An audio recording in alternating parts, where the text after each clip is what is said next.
Okay, today we're closing our season with an interview with Eduardo Ustaran, who I've known for some 25 years and who many of you will be familiar with in the context of the IAPP and other global privacy law fora.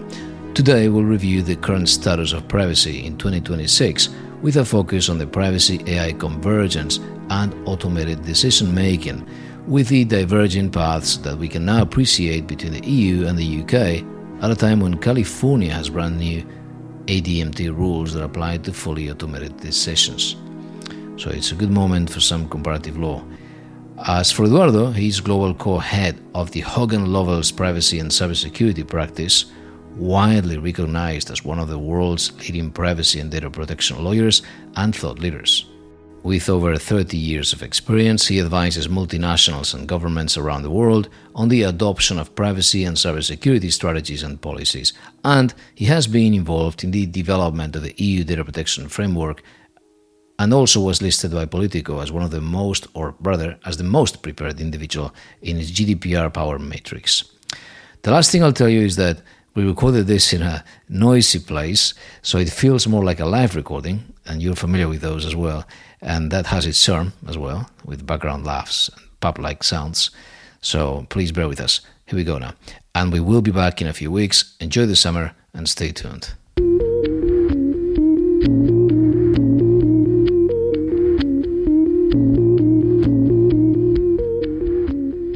Eduardo, thanks for joining me. It's a pleasure to be here, and I'm very happy to join you and share some food for thought. Fantastic. I'll tell you this, it's been 6 years since the last time we recorded, which was during COVID. Really? You know? Wow, the world has changed just a little bit in 6 years. Yes. It has, and privacy has too. Yeah. And AI.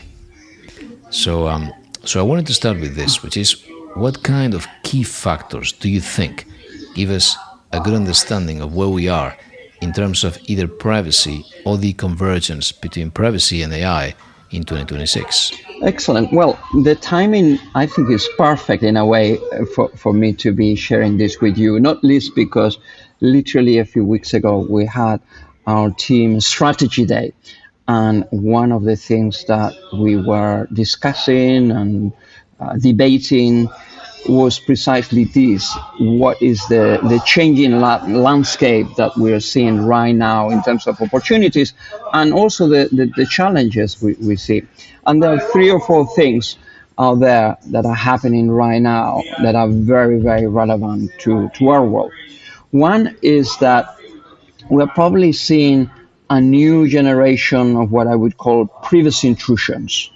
So privacy intrusions are the kind of issues that generate regulatory scrutiny, new policies, new laws, and there are things like, for example, automated decision-making, or indeed AI more generally, but also biometric and facial recognition.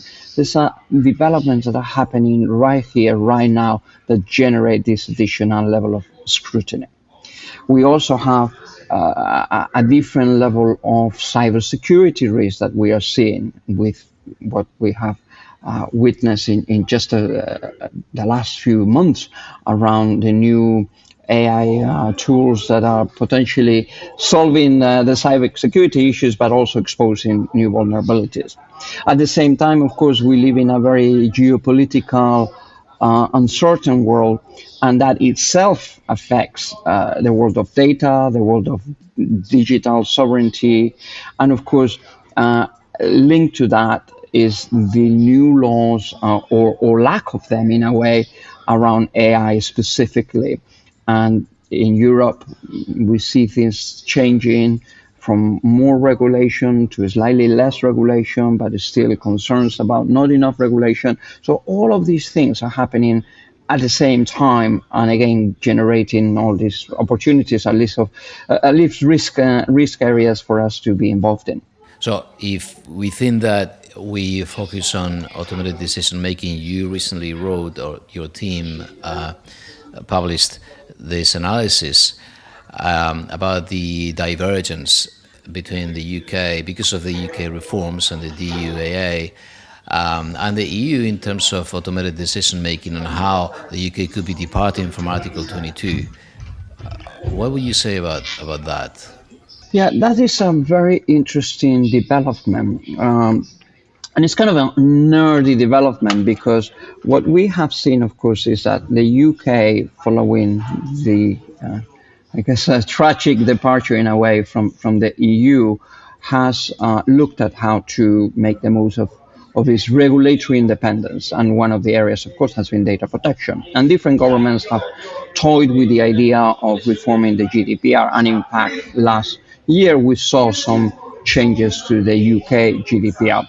We could debate how extensive, how significant, how diverging these changes are from the EU. But if there is one thing where I see a gap opening in the thinking between the law as it stands today in the EU and the new law in the UK is automated decision making in the context of significant decisions. So this is what is governed by, for the connoisseurs, this is what is governed by Article 22 of the GDPR, which in the UK has become Article 22A to C.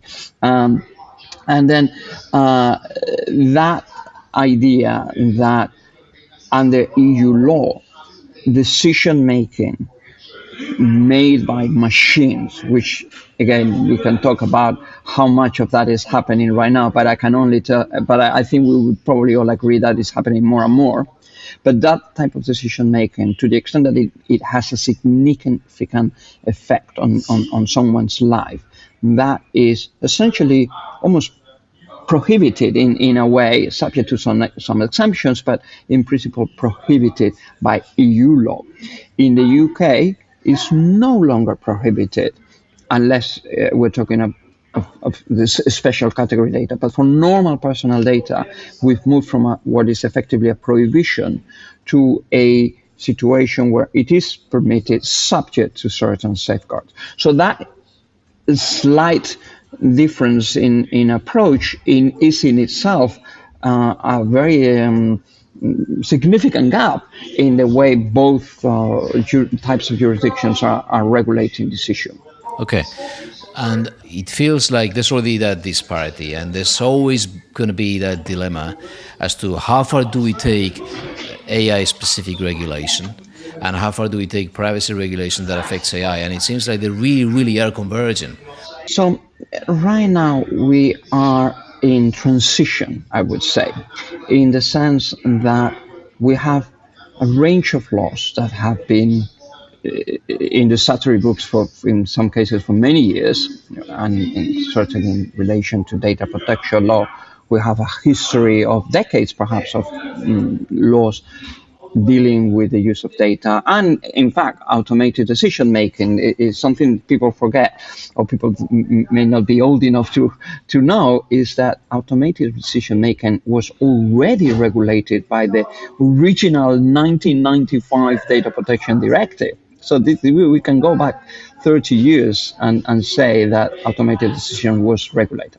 But once we see that today, and those laws are still effective, obviously, we are in the process of, I guess, passing or adopting new legislation. And what we have seen over the past 2 or 3 years is countries hesitating about how to approach the whole idea of regulating AI, and whether to just leave it as it is and say, well, let's just let the existing laws take care of this issue, or say, well, even if we still allow existing laws to regulate AI, there will be gaps, and therefore new regulation is needed.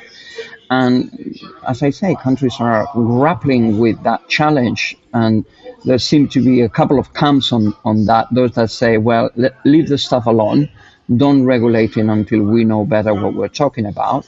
And the camp that says, look, we don't want to be too late regulating, and therefore we should look at this now. All right, so before we go into the geopolitics of it, which is very interesting as well, and that divide, but I really think that there's certain things where it feels like there's a clear imbalance, and we do need to protect people. I look at credit scoring, for example, the SCHUFA scenario in the EU, or credit scoring in the US, which I find wild, the way it works. Wild. I have a terrible experience of how it works, and I think that there's going to be controls in how data is being collected and used, and how automated decisions are made.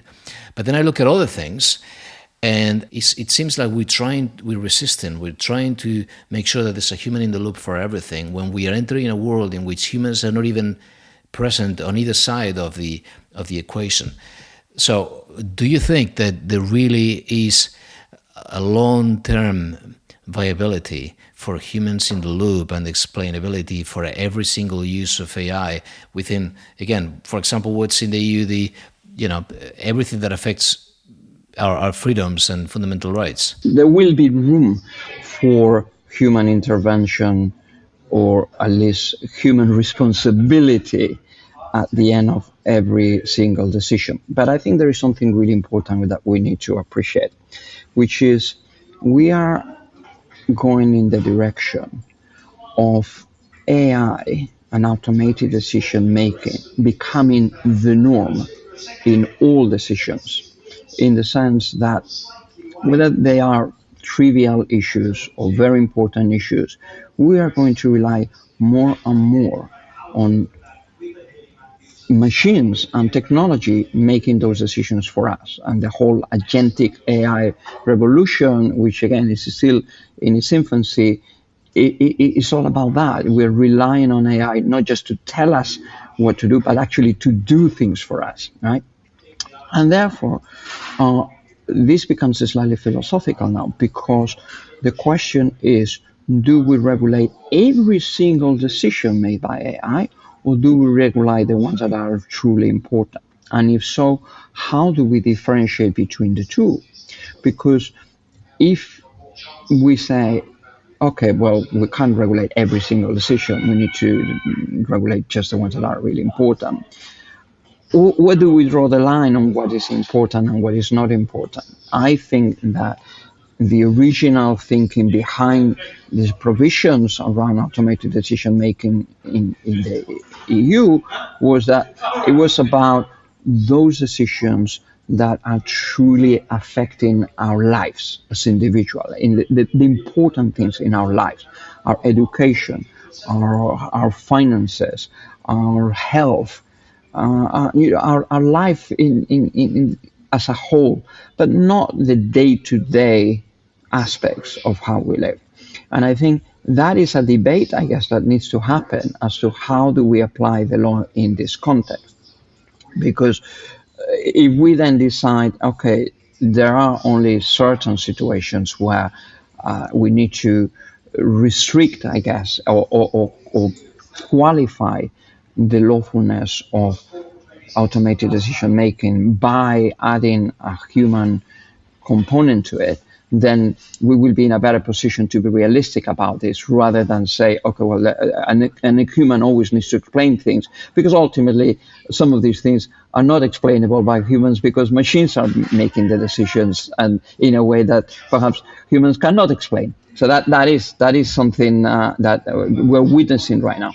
Yeah, very good. Okay, so then going into the geopolitics of it, you've been very exposed to everything because you work across the Atlantic. And what's your perspective? And you've been very present in data, data transfers and how things have evolved across, SRAMS 1, SRAMS 2, DPF. So, and now you see that the US is imposing their own restrictions on bulk data transfers. How do you see the evolution in terms of geopolitics and that divide? Yeah, it's interesting. If you go back, say, 10, 12 years to when the Snowden disclosures happened and the Schrems cases started to happen, until then, it was all about making sure that the entities involved in international data flows were securing the data. With the Schrems cases, the focus was not so much on what companies could do or those involved in the transfers, but what governments could do and how to control the access to data by government. That was and has been a tense situation for a number of years. Then after the Schrems 2 case, as much as an upheaval that caused, we saw a sort of a degree of or calmness in this space, because that led to work around transfer impact assessments and the new set of standard contractual clauses. And the last few years, because of all the focus on AI, have been relatively calm on the international data transfers point of view. But as about a year ago or so, a year plus ago, the stakes around international data flows became higher, because this whole dimension of digital sovereignty entered the scene quite visibly. And what used to be about protecting data when it was flowing around the world has become an issue of protecting the economies of countries and the technology developed by countries and the future that those countries will experience as a result of that development of technology. So we've gone from data protection to almost data protectionism and technological protectionism. And that is what we are seeing right now. And that is somehow at odds with the world in which we live, that whether globalization is trendy or not anymore, the reality is that connectivity, global connectivity, is still happening and will continue to happen. And therefore, we still need to reconcile this idea of greater geopolitical restrictions on things like data flows and technology exports and technology use with the ability to operate globally as we want to operate. So I think that is what is creating the current tensions, and that is again a sort of work in practice exercise for many organizations. Yeah, I wonder what you're hoping for, because at the European level, there's the digital sovereignty, as you're saying. There's that fear that now is exacerbated. Now it's even it's become even more important because of the fear of a kill switch, right, on AI that is controlled by the U.S. government. The U.S. is also very worried about trade imbalances, and if AI becomes the backbone of the economy everywhere, and and the development of new models is pretty much under the control of a U.S. government. I understand that the EU is looking for not just sovereignty in terms of data, but also some sort of future for even the very viability of businesses. So how do you see that play out? How would you like this thing to play out based on what you see, businesses doing, Europeans doing? How do you see that? Well, maybe what I'm hoping, it's not only what I'm hoping for, but what I'm working on, in the sense that I am working quite actively in still securing mechanisms and opportunities for global companies and global organizations to operate in that way for the benefit of users and individuals and customers, obviously, of those organizations. So what that actually means in practice is that whilst I can see why, particularly in Europe, where I am, there is a degree of fear around relying on so blindly on technology that is controlled by one particular country that may be more antagonistic than it has been in the past. The reality is that ways to collaborate across jurisdictions to ensure that technology can be used across jurisdictions and the issues that that technology raises can also be addressed across jurisdictions, because the thing is, you not only you cannot isolate the technology within a set of borders, what you can certainly not do is isolate the issues and the challenges and the risk and the potential harm. And therefore, in a world that is connected, as in the world in which we operate, those harms, those global harms are real. And that requires cooperation, that requires arrangements, and requires that sort of dialogue. And that's what I'm involved in. And there are initiatives like the cross-border privacy rules or other initiatives more in the context of AI, and the Council of Europe is very involved in trying to set a set of principles. And of course, even mentioned the US, but the US is not completely immune to the dangers of AI, and they are looking at AI safety as an issue, but it's an issue with which they need to cooperate, or in which they need to cooperate with other jurisdictions. So all of that is still happening despite this tendency towards greater protectionism and digital sovereignty. Okay. And now a last question, as I know you like it. Switching gears entirely, are lawyers, as we know them, poised to disappear in the face of ever-improving AI models? What do you think? First of all, linking AI to the sort of backlash we're seeing against AI, I think there is a sense of a lack of trust on AI for whatever reasons, but there is a lack of trust. And that in itself is something that regulation itself should deal with, because the way you get to trust something in this kind of context is by ensuring that it is safe, it is beneficial, it doesn't create, or it doesn't result in damage. And one of those potential harms is, of course, job losses. So I think that's something that perhaps needs to be regulated in some way. And it should be possible for people to say, how do we ensure that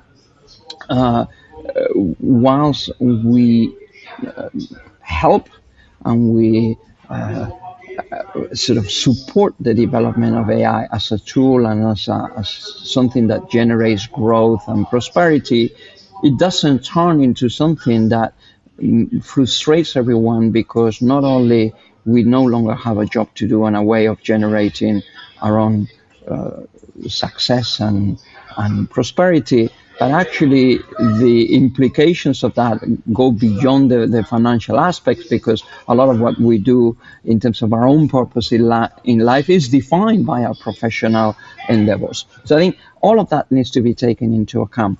And when I apply that today to our profession and to my own team, perhaps I could say, well, I have the luxury, I've been around for a while, and by the time this really becomes a true threat, I'm retired and enjoying life. But of course, first of all, I'm not like that. I'm not thinking that I'm finished with this professional endeavor at all. I enjoy what I do. And not only that, but I want to make sure that those who are where I was 30 years ago can continue to look at this and say, this is something I can devote my brain to and my enthusiasm to, and help the world in that way. So I think it's really important to think about how to make ourselves relevant in the age of AI, and how to in our profession, when we are dealing with these complex legal issues, we are not reduced to something that there is an answer that a computer can provide you with better than your own experience, and that's the end of it. Because ultimately, our job is to help others, and I think to the extent that we make ourselves more relevant by emphasizing how we can help others, how we can interact with others, how we can relate to others, how we can build bridges between different ways of thinking, how we can sort out problems when regulators are looking for one outcome and companies may be looking for a different outcome, and how can we make those two outcomes possible, and how can we play a significant role in achieving that. That's where I think the work still is, and how that will evolve is yet to be seen. But I think it's important that we constantly think about that, so that not only we continue to be relevant, but actually we continue to do something useful for ourselves and the society at large, I would say. Of course. Well, that's inspiring and motivating. Thank you, Eduardo. Thank you. My pleasure.